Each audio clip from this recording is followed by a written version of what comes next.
Well, hello everybody, Bones here. That's an amazing spring so far. We've had cold weather, freezing weather, and then this beautiful weather. It's pretty amazing. I know the guys in the Northeast are still getting pounded, and my hat's off to them for hanging in there.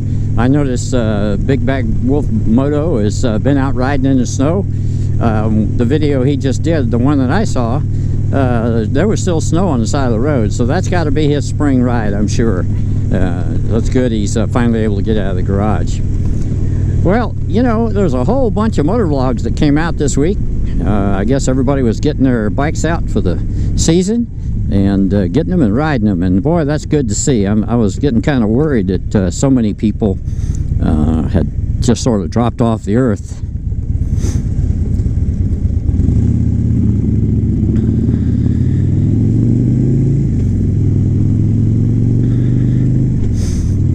Some of my friends, motor vloggers, Harley Track, I'm a little bit worried about him. I haven't heard anything from him in a while. He signed up to go to the Hootenanny, which is the gathering of the vloggers coming up in July.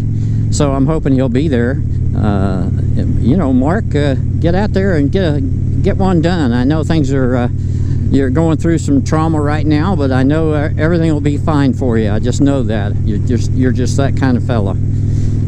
And Riding Country's been having a little trouble with his bike. He was telling me that in a messenger exchange that he had lost some bearings on his clutch input bearings to his primary because his chain was too tight. This bike, the chain was, when I got it, it had about 12,000 miles on it. Right now it's got 22, so I put 10,000 miles on it just since I've had it.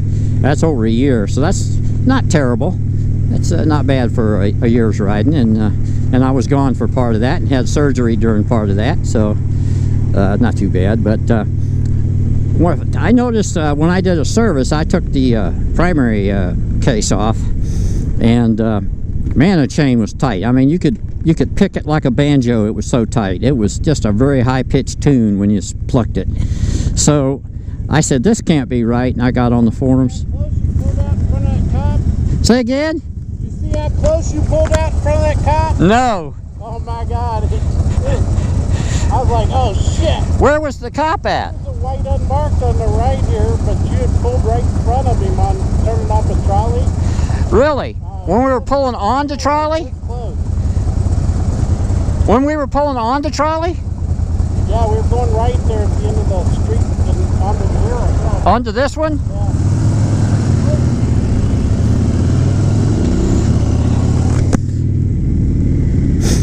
Well, I'll have to go back and look at the video. My riding buddy there told me that I pulled out in front of a cop. I'm surprised he didn't pull me over. That would have been a fun video. Anyway, I forgot where I was.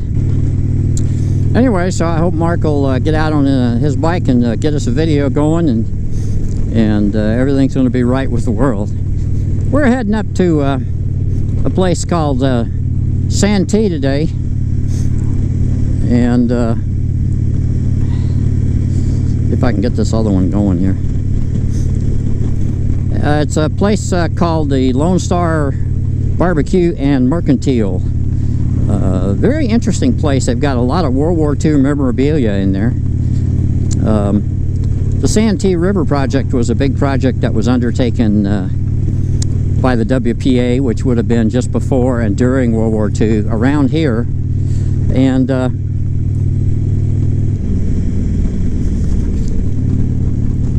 lot of history associated with that. So Santee was a little town where a lot of the workers lived. Not much there now, but it's a good place to go to lunch. We've not been on this road before, South Carolina Highway 61.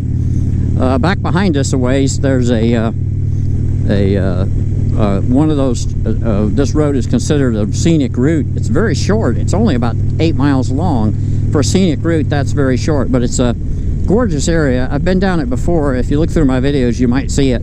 It's nothing but huge oak trees overhanging the road with Spanish moss on them.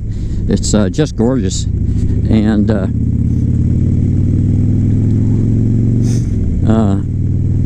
So we're going the opposite way, and as you can see here, they're the same thing. A lot of these beautiful old oak trees, some of these are hundreds of years old. This area here was settled in the late 1600s, so there's a lot of history here. There were a lot of plantations along here to our right, and Ashley River is over to our right, which is makes it a pretty nice place.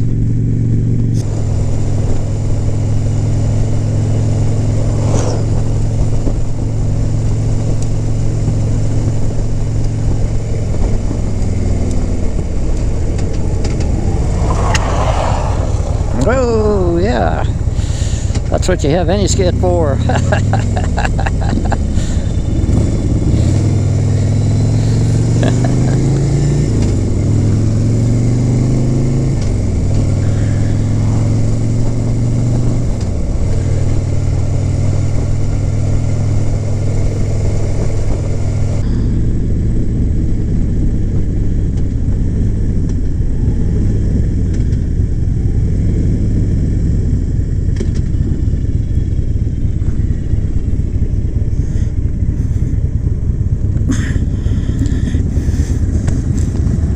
Every time we ride, I get a good subject for a video.